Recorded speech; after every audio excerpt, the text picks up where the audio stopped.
Joanna Asia Wolz, allora 9 anni per te all'Imoco. Sì, un nono anno, sono veramente felice, emozionata e non vedo l'ora di iniziare, carica dopo estate libera, quindi anche per me è una cosa nuova fare tutta preparazione, però penso che sarà un bel tempo per ritrovarci e caricare e aspettare le ragazze che stanno facendo mondiali. Questa Imoco piglia tutto, quali altri livelli può raggiungere? Voglio dire, quali altri record può realizzare? Io penso che comunque il nostro obiettivo è sempre lo stesso. Vogliamo sicuramente ripetere quello che abbiamo fatto l'anno scorso. Il record, penso che nessuno qua pensa di record, abbiamo fatto un po', però è venuto, non voglio dire naturale, però con tanto lavoro. Non lo so, vogliamo come gruppo sempre migliorare e dare questa soddisfazione per noi, per i nostri tifosi, per i nostri presidenti.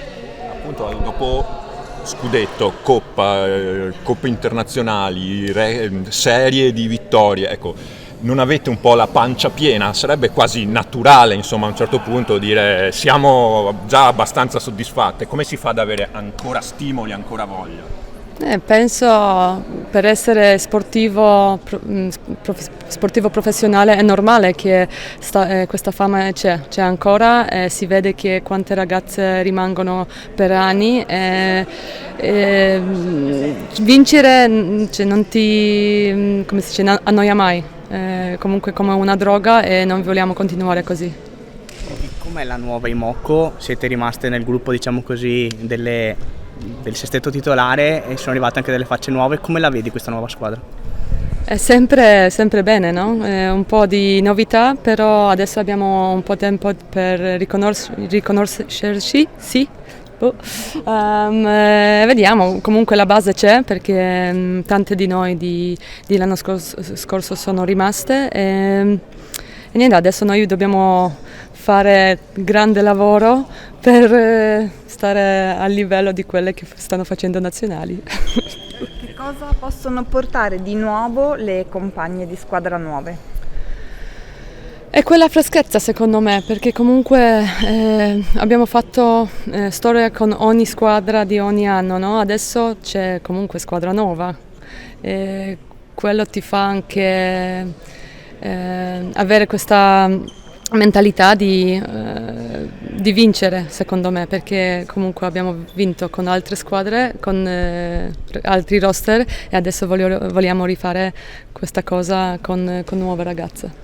Si dice ogni anno che il livello si alza, forse quest'anno ancora di più e tutte vorranno battervi in Italia, in Europa e nel mondo. Sì, ma è così, cioè anche noi ci rinforziamo, cioè i nostri presidenti fanno sempre un buon lavoro insieme con Daniele per costruire la squadra nuova e lo sappiamo benissimo che tutte le squadre vogliono batterci, che siamo un po'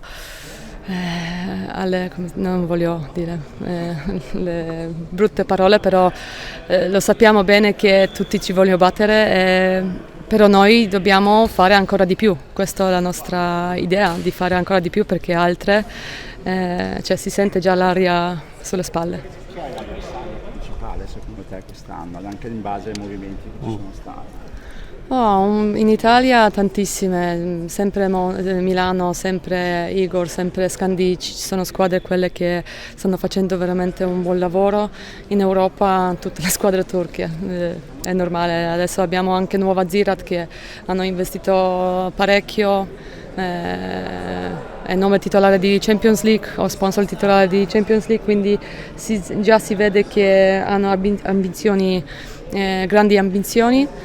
E quindi ci sono un po' 5-6 squadre forti che dobbiamo lottarci. Ti manca non essere al mondiale? Ti manca non essere al mondiale o quest'estate di vacanza è stata salutare per te? Vedi che mi manca o no? Secondo te? No.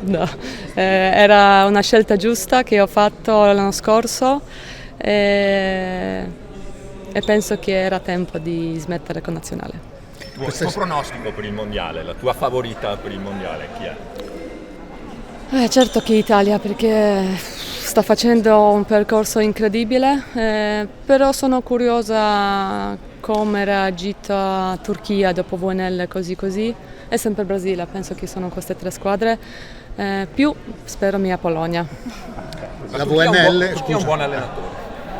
Sì, lo conosco, non so, ho visto un paio di volte. Sì. Ascolta, la VNL ti ha visto sul podio, ma come incaricata di dare le medaglie, che momento è stato? Raccontaci. È stata un'esperienza interessante, però anche importante, è una cosa nuova che nessuno ci aspettava, però quando mi hanno chiamato e hanno detto tutta questa idea di premiazioni, ho detto bella cosa, perché anche secondo me per ragazze ricevere una medaglia da un giocatore, non di un politico o non so chi, secondo me è una cosa bella e per me è stata un'esperienza veramente bellissima, mi sono anche emozionata, abbracciare le ragazze che conosco, che gioco insieme, è stata bella.